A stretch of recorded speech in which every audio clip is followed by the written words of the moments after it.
Welcome to CMC Presents, a series of chamber music vignettes for our community. My name is Sheila Reinhold. I'm a violinist, sometimes violist, and today I'd like to speak on the topic of cueing. Cueing is the process of giving signals to the members of a musical ensemble, showing everyone where they're going to come in, what tempo they're going to play, and what manner they're going to play. Now, when I was asked to find a topic for this series, I thought of cueing because I personally have found it very challenging to give a good cue. It's something I've been working on. And I find in my own playing and in the coaching groups I've coached, that improvement in this area really elevates an ensemble's playing and adds tremendously to our enjoyment of this uniquely collaborative form of music making. After all, chamber music, by definition, we don't have a conductor. We don't have someone else telling us when to start and what way to play. And so it's incumbent on all of us to know how to give a good cue to convey this to our colleagues. So, welcome to my living room. Now, the most obvious place where we would need to cue would be the opening of a piece so that everybody starts together.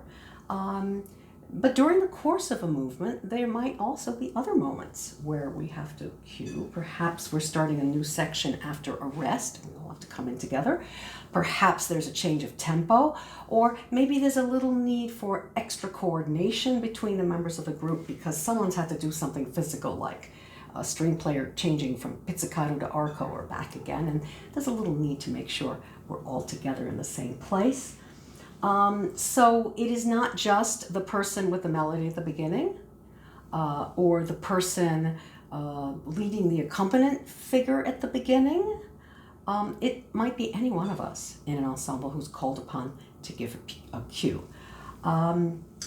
So the basic rule of thumb for the starting exactly is to give a full beat unit, a full unit before we start. That unit could be a quarter note if we're feeling quarter notes, or an eighth note if we're feeling eighth notes, or an entire measure perhaps if we're feeling it in a measure. It very much depends on what's going on in the music, but we need one full unit for us all to grasp. Sometimes you might even want to give two, as we'll see. What's the other thing you can show in addition to where to start? It's how to start, how to play in what manner. So we show dynamics. Forte would have a bigger gesture, piano usually a smaller gesture. We show articulation. Marcato might be crisper and harsher gesture, and a rounder sound might call for a rounder gesture. Similarly, if we're going to play, show the mood, misterioso, we might give it a little different gesture than if it's a triumphant, maestoso entrance.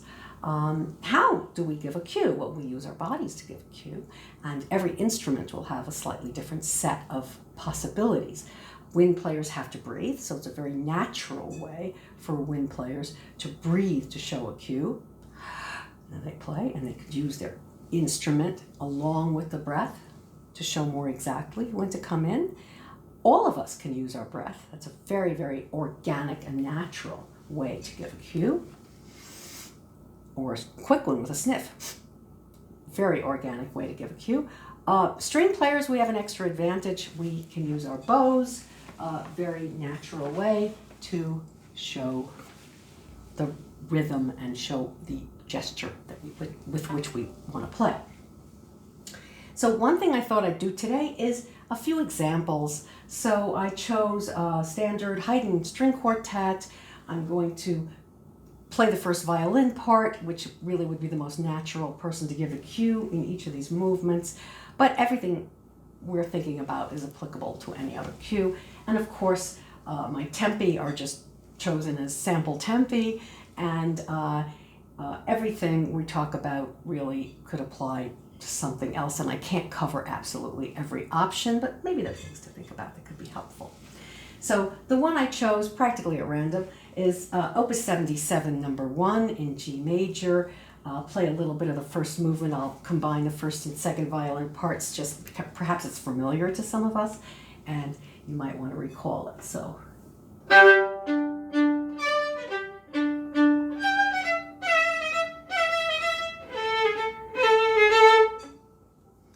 that goes.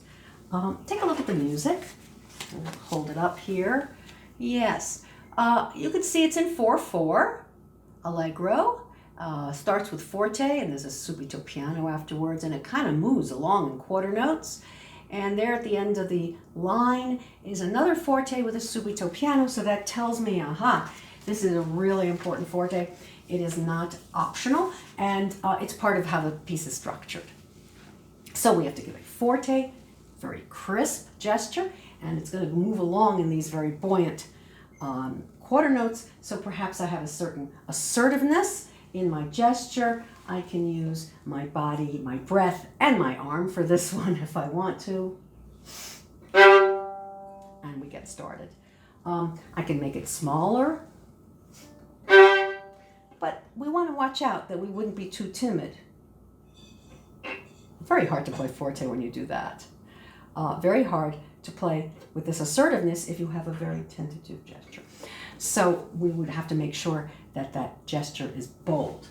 We move on to the third movement, one of those great Haydn presto minuetto, really a scherzo. I'll play a little bit of the beginning.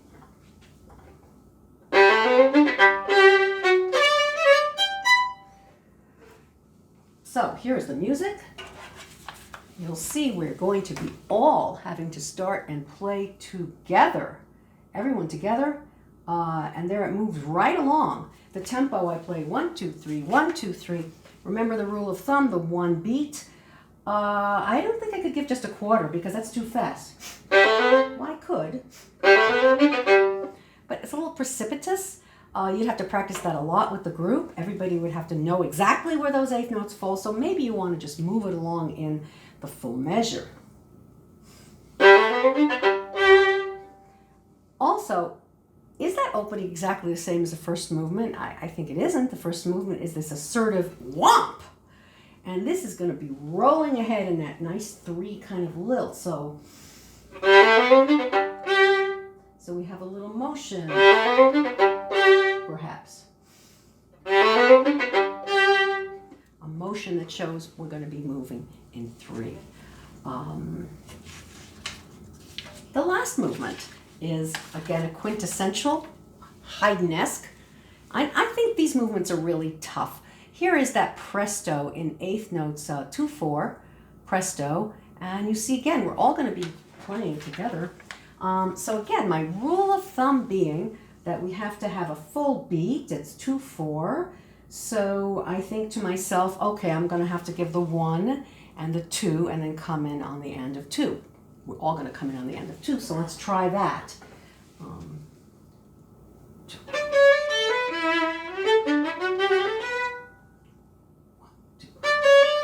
Or just with my hand. A little disruptive, so maybe instead with my head.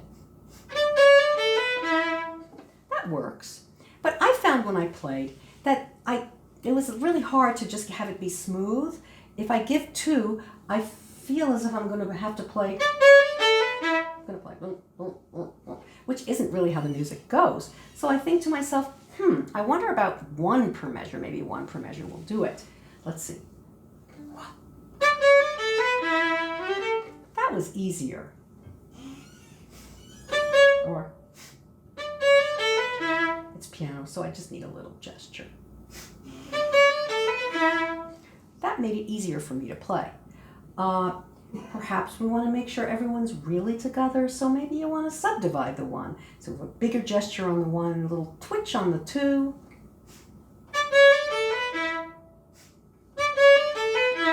That works for me also. As long as I'm feeling the flow of the 1 per measure going on, I think that works very well for me in that movement. Now, of course, there are no rules on this, so you have to see what works for your group.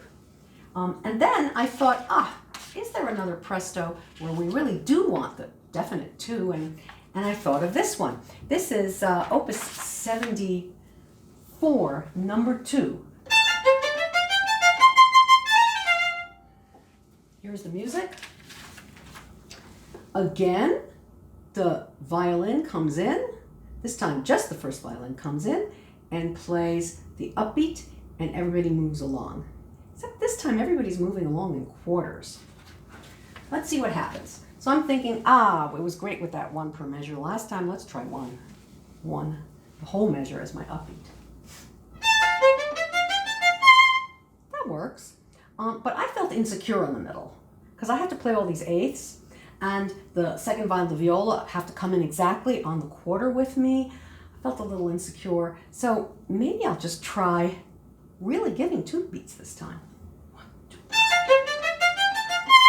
That felt much more secure to me. I could do it with my hand, I could do it with my head, a little motion. And that works better for me. So we have to discover what really works in each piece and for each person. Which leads me to another thing I wanted to share with you. As I was thinking about cueing, I found this great quote. It was Strings Magazine, 2009. It was a quote from Mark Steinberg, violinist in the Brentano String Quartet. And this is what he said. We're working on a Haydn quartet, and there's a spot where you'd think the first violin would give the cue because the melody is in the first violin. But we found that while I was playing with the lyrical character I thought the melody needed, I couldn't physically give a cue that was sharp enough for how the other people needed to come in. So we switched the cue to the cellist so she could give the sharp cue the others needed, and I could have the freedom to play with the character I needed to. So we all have to remember that we have to be flexible when we decide who's giving the cue. And in fact, we have to be flexible when we go from one group to another playing the same piece. Perhaps in one group it worked for the violin to give a cue in a certain place, and when you play the same piece with another group, it doesn't work as well. It's better if the viola gives the cue. So you have to remain flexible as to the issue who gives the cue and how the cue is given, and see what really works in each circumstance, because after all, when we play chamber music, one of the great joys is we bring our individual selves to each group. A couple of other things I thought of that could be useful hints. I think it would be great if we all knew how to conduct basic beat patterns. 2, 3, 4, and it can be useful to try to give your cue just from the music without your instrument, just with your beat pattern, and see what happens to your body. See what feels natural, see what feels good, and be very precise. It's very instructive because we're not dancers, we're not totally in control of everything in our body, and if you strip it down to those gestures, it can be very instructive. I find it very helpful at times. One really important thing can be, before you give a cue, make sure that you're still, you're quiet, the whole group is focused, you catch everyone's attention, and then you might be ready to give the cue, and the other members might be ready to receive the cue. One great way to practice an entrance and practice the cue for the whole group is to have everybody count together. The person gives the cue on the appropriate beat, but everyone counts like a full measure, or maybe even 2 measures as needed to practice that. And then the cue just comes in and everyone's organically feeling the cue. Then, when you get to really play the piece, everybody will have internalized that cue because they've practiced getting up to it. If you need a little extra time before you give the cue, in order to be sure what your own rhythm is and your own articulation, you may want to give yourself a mental cue.